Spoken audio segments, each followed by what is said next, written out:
Sa dinami-rami ng isla sa Pilipinas, merong isa na matagal ko nang inaasam mapuntahan. Kaya naman nang nakatapak na akong muli ng Palawan, sabi ko this time, hindi ko na to papalampasin. Ito lang naman ang Balabac. Wow! Totoo nga ang chismis. Sobrang ganda dito sa Balabac. The next 3 nights, I will be spending my night here in a very remote area here in the Philippines. Samahan niyo akong magstay dito sa Balabac. Habang nasa Palawan ako, naisipan kong bakit hindi ko papuntahan ang Balabac since nandito na rin na ako. From Coron, Culion, and El Nido, nakarating na ako ng Puerto Princesa. Binax ko lang yung bike ko dito sa Aigo Bikes, tinulungan nila ako dahil nag-biker ako dito around Palawan. Ayan, nakarating na ako dito ng Puerto Princesa. At first things first, before tayo mag-Balabac, in the next 3 hours, shopping muna. So, Mini 4 Pro, my gosh. Ayan, sana hindi ko siya makrush sa Balabac. Ito na lang Air 3. Ito lang yung kinaya ng power. Tsaka na tayo mag-upgrade. Unbox ko na yung Mini 4 Pro. Wala na tayong unboxing today. Hindi naman. Currently rebooking my flight for the next 3 days. I decided to go to Balabac tomorrow.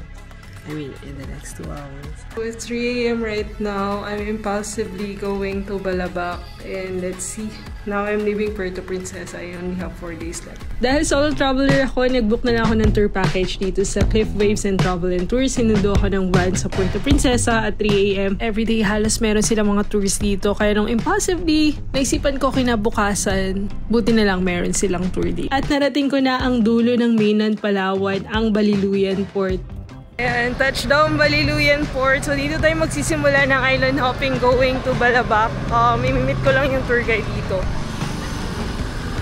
From Baliluyan Port, nag-register lang ako at sumakay na ng fast crab papunta sa isla kung saan iiwanan namin ang mga gamit. Ito na pala yung alon. Sabi ko walang alon sa Balabac eh. Namit ko na yun na magiging guide namin dito at yung mga makakasama namin sa tour. Nag-breakfast muna kami dito at nag-unwind. Ang Balabac ay tinatawag na Balabac Group of Islands dahil napapalibutan ito ng mga isla.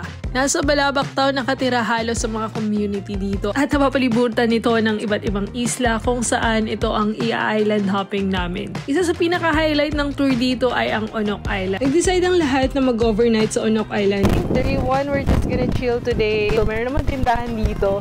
Tomorrow, I'm gonna tour you around because right now we're just gonna have breakfast. Then we're gonna transfer to Onok. So, see you.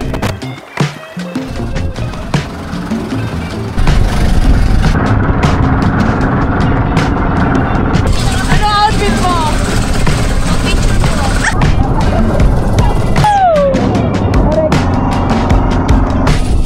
Just a tip, don't wear your best outfit na rin. While on the way there, nag-snorkel muna kami at kitang-kita mong asul ang tubig dito. Ngunit napakamalakas din ang current. Matagal ko ng pangarap marating ito.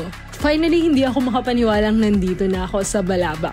Narating na namin ang Onok Islands. Hindi rami ng isla na napuntahan ko sa Pilipinas. Isa ito sa mga lugar na mapapawaw ka talaga sa ganda. Sa malayo pa lang kitang-kita mo ng asul ang tubig dito. Kakaiba sa ibang isla na napuntahan namin. Dito mapapasabi ka na ang ganda.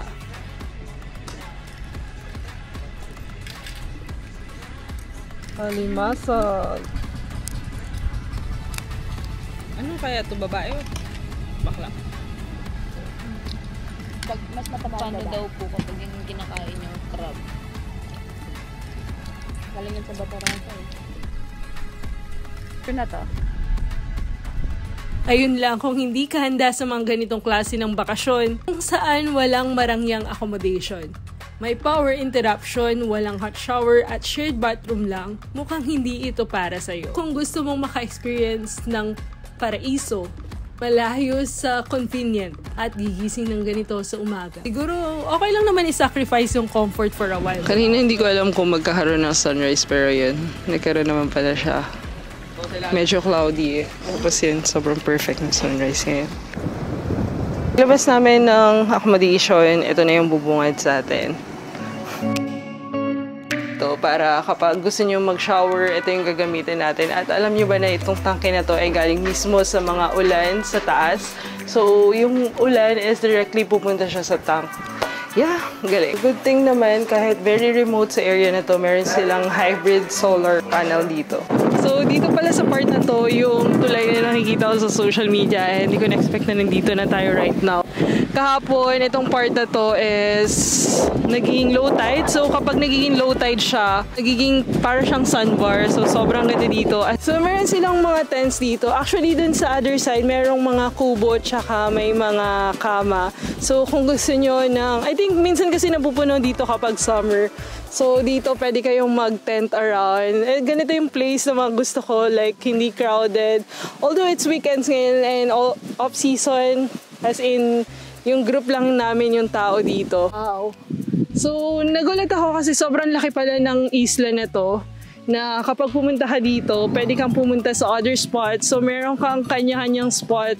And I think sa mga napuntahan ko, as of now, since kakaradating lang namin kahapon, very blue talaga dito sa part na to. Nung nasa bangka kami kahapon, as in, kita mo na from afar na it's very blue. It's very blue. It's very crystal clear. So, yun ang isa din sa nagustuhan ko dito is pinang-pino yung buhangin nila. As in.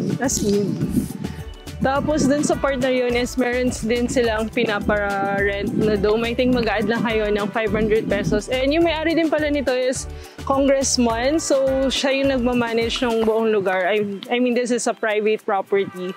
And nagulat din ako kasi ang daming dumadaan na trips sa kabilang side kasi pag titingnan mo sa mapa, nandito na tayo sa mismong dulo ng Pilipinas dahil ito rin yung tawiran papunta ng Malaysia. So maraming mga cargo shipping na dumadaan dito going to the other side. So rin sa mga nagustuhan ko dito is yung kanilang cottage. So meron kang, kung ayaw mo mag-tent, pwede kang matulog dun sa kama. Although kailangan mo magpa-reserve in advance. Pero sarap din ang mga pagkain ko dun kay chef. Itong lugar is powered siya by solar. Ino-on lang nila yung generator tuwing hapon.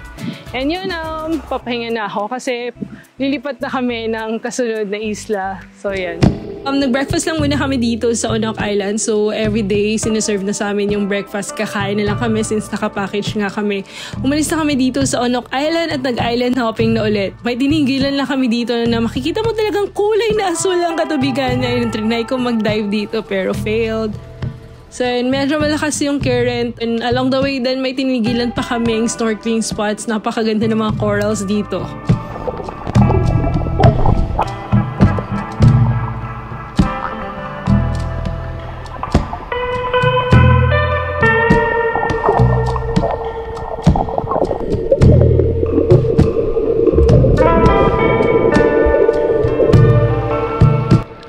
Gusto kong makakita ng buhay. Tuwing kailan mo siya nakikita random lang pag magbiyahe kayo? Opo, sa tabi. Pero sa mga island wala rin, no? Wala. Nasa ano lang po, mga group talaga, nasa Balaba. Nakakita ka na rin? Makakita ka talaga. Pag ano man pag season ng yung grabe yung kalma ng daan. Yung kalmado. Gusto mo na kalmado. Pag ito kasi pala dito. We're supposed to go to the sandbar, but unfortunately, it's too wavy right now. But it's okay. Grabe, sobrang green na green. Ano ba this? Woo!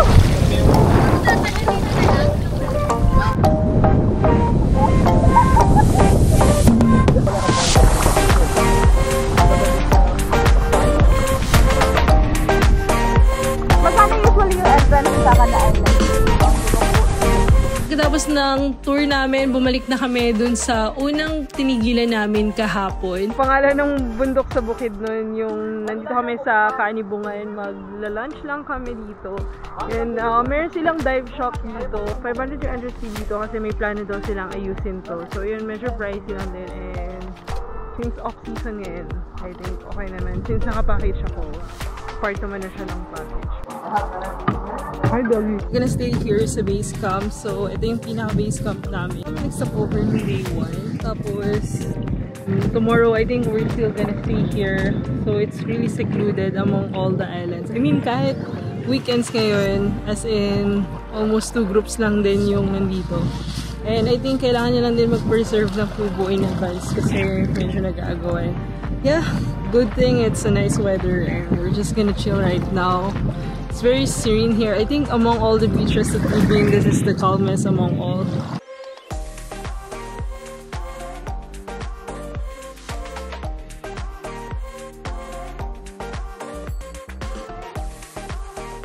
Kung iaantayin mo lang yung mga tao na bago mo gawin yung isang bagay?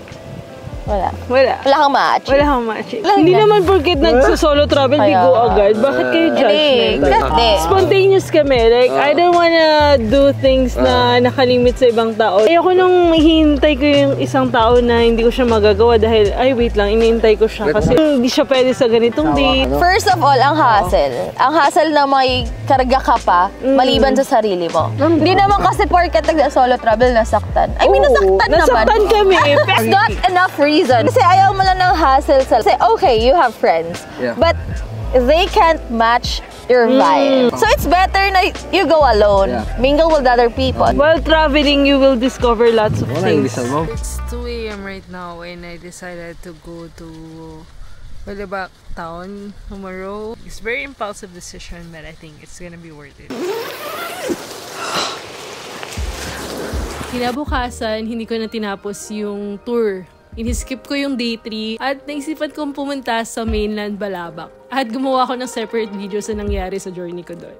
Pagkatapos kong ikutin ang Balabak town proper, naisipan kong bumalik na ulit sa isla at dito ako nagpalipas ng gabi. Habang yung mga nakasama ka sa tour ay nag-island hopping pa sa mga napakagandang isla dito. Para sa akin, sakto na yung 3 days, 2 nights compare mo sa 4 days, 3 nights. Pero para mas malibot nyo pa ang ibang parte at walang masayang na moment, nasa sa inyo na kung anong gusto nyong i-avail. Kung solo joiner ka or may mga kasama ka, pwede ka magpa-arrange ng exclusive tour o solo joiner tour.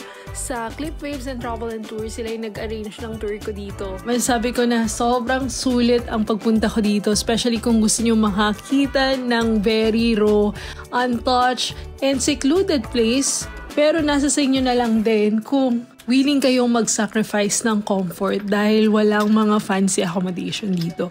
And sana rin ma-maintain na very raw yung isla dahil mukhang i-develop na siya ng mga nakakataas. Kaya habang raw pa siya, this is an opportunity to visit Balabak, especially this coming summer. So I've been to a lot of places in the Philippines. I think I've traveled already 75 provinces at masasabi ko na isa ang Balabak sa must-visit places. Compared to other parts of Palawan, Balabak is really unique. Like I've been to El Nido, Coron, Busuanga, Culion, and now I'm here in Balabak.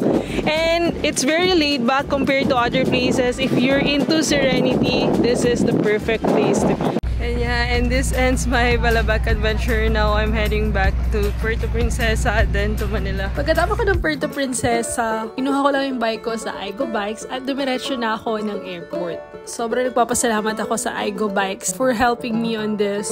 Sana hindi pa ito ang huli at makabalik muli ako ng Palawan. Pagkatapos din ito ay dumiretso na ako ng Tacloban at lumipad papunta ng Malaysia. So stay tuned for more adventures. Oh, I made it to the airport. Now I'm heading back to Manila and this ends my Palawan adventure.